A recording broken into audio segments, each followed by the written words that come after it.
Today we will be learning how to make the Green Dream Smoothie. The tools we will need to complete this recipe include a measuring cup, a tablespoon measuring spoon, a knife, a cut glove, and a blender or an immersion blender. So first we are going to take 4 to 6 cups of spinach and make sure that it is tightly packed. This will allow us to get some extra veggies into our smoothie.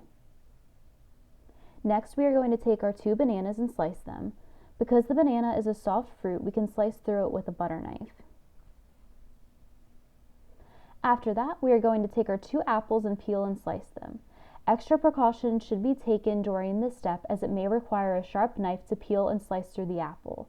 A peeler and an apple slicer are preferred in this step if available to prevent the need for sharp knives. If a sharp knife is required, ensure the use of cut gloves or ask for assistance.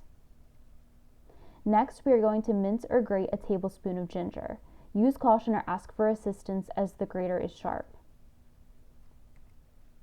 After the ginger is prepared, we are going to juice our 6 oranges, which will provide us with about 1½ cups of juice.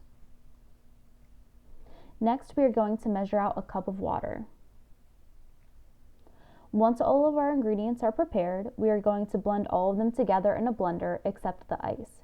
If using an immersion blender, use a container with high sides. Once ingredients are blended smooth, add in ice until desired consistency is reached. Chill the mixture and add water if needed. You can enjoy it right away or freeze the mixture into popsicles for a warm weather treat. And that is how we make our Green Dream Smoothie.